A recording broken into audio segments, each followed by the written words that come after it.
Are you caught in a trap? If you've ever felt the pressure of a looming deadline, you know the temptation. Check in more often, monitor every detail, make sure everything's done just right. It feels like you're helping until your team starts to feel suffocated. That's the trap of micromanagement. Take Maria.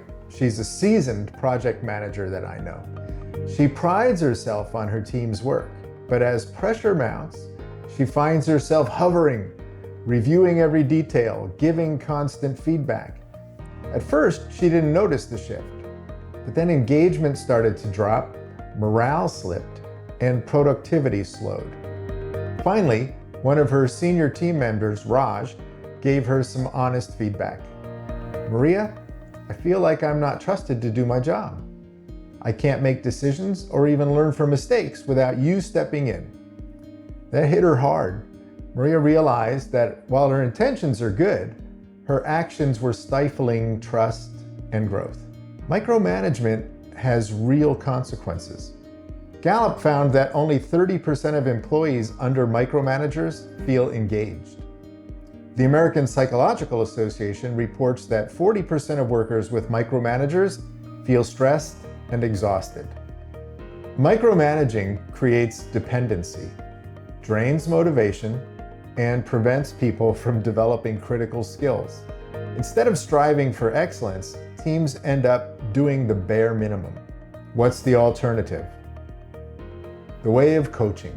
Instead of hovering, coaching leaders engage their teams, ask questions, and guide growth. So here's how Maria shifted. She started asking more questions and not giving the answers.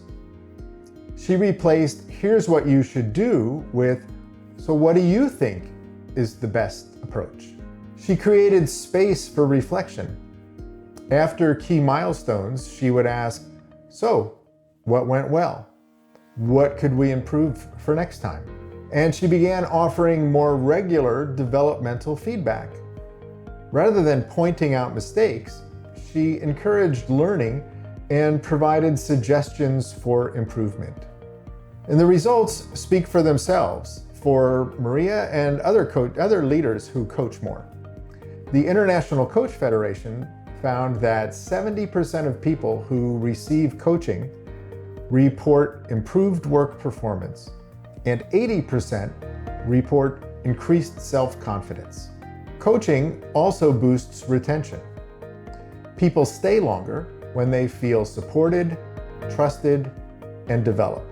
And according to Harvard Business Review, teams led by coaching leaders are more resilient, more innovative, and more effective. As a leader, you can correct without micromanaging. You can build trust, empower your team, and create a culture where people thrive. The shift from micromanager to coach isn't just a technique, it's a mindset. So here's the question. How will you empower your team this week? Because when you lead as a coach, you don't just get results, you grow people. Hit the like button, hit the subscribe button. Please join the community. Let's make the community bigger. Let's all get better together.